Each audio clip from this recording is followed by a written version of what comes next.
Next question is from Eric Lundholm.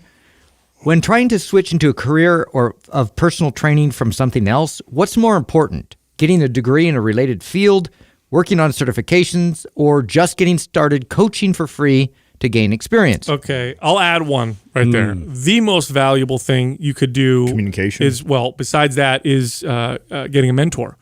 I can't think of anything that will give you more bang for your buck in terms of becoming a good trainer. If you're becoming a new trainer and you can find an experienced coach or trainer who will let you follow them around and maybe in trade for doing their paperwork or putting away their weights or, confirming their appointments or whatever, just follow them around, watch what they do, hear how they talk, let somebody experienced mentor you.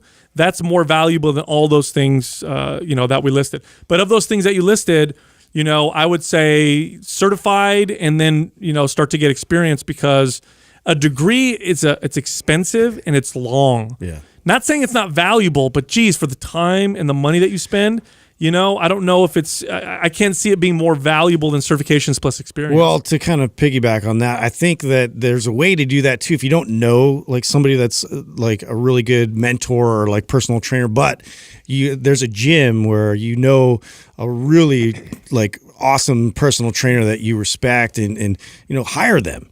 Spend your money, having them take you through programming and explain it and, go through that process to see how, the inner workings of the whole thing and see if they're comfortable with doing that. I'm sure they would be.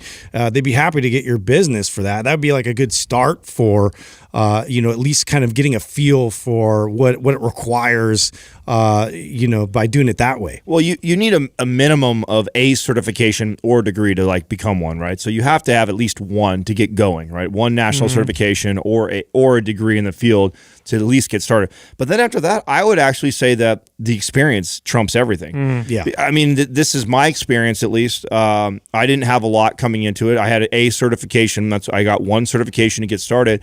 And then just got into it, the trade, started doing it.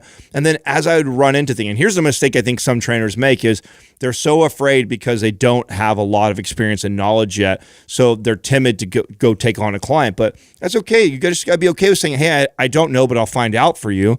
And so most of my career, I spent the first 5 to 6 years at least saying that a lot and then go back and do my research. So I run into a situation, and here's the thing too, you can have all the certifications and all the degrees in the world, and it still will not prepare you for every situation you're going to run into in real life. There's so many variables, and we're so unique and we're all so different that you're going to have to handle it case by case. So I think nothing is going to trump getting into the trade, like other trades too. I mean, that's very similar to almost anything else. Yeah, totally. You get degrees and certifications, but until you get in there and start working with those people, you have no idea what you're going to run into.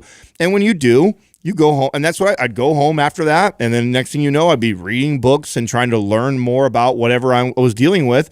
And then I'd apply it. And then before you know it, after you've been doing that for years, you're going to have gone through a lot of the similar type of situations. And if you've done your due diligence every time you cross that path or cross that scenario and you go and you learn and you read about it, to me, that's one of the, and then why that's so important is because the part that isn't listed on here that I shouted out, which is communication, is it's just going to get you that practice on how to communicate that information.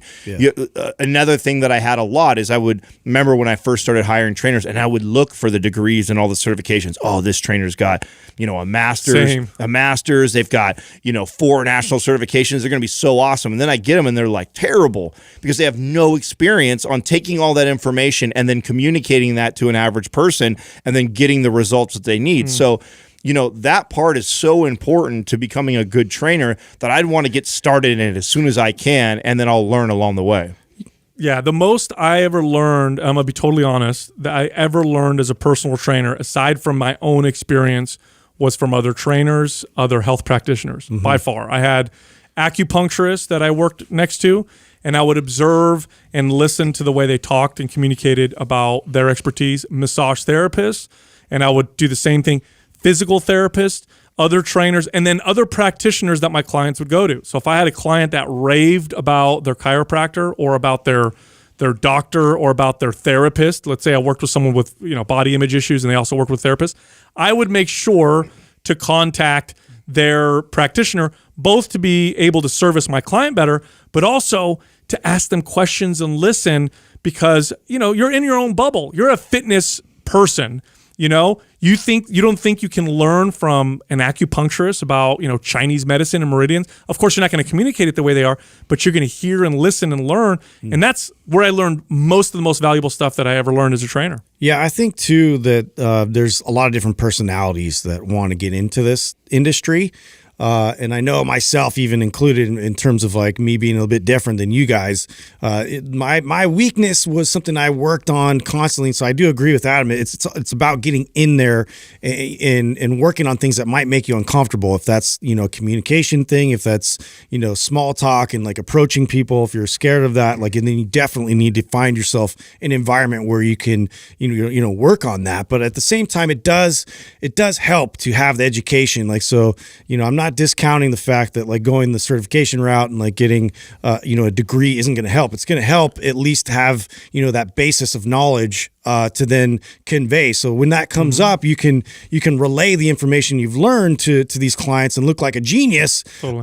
But at the same time, you really need to get out there. It's really important that you put yourself in the environment that makes you uncomfortable, makes you work on all these things, because it really is a one-to-one communication. You have to have really good communication. Just because I know people are going to message us afterwards about what are good certifications. NASM, good general one. Yeah. CPPS, excellent, very, very good one. My favorite. The Czech Health Practitioner Level 1. Yep. That's a good wellness certification. So those are ones that I would recommend that are great places to look.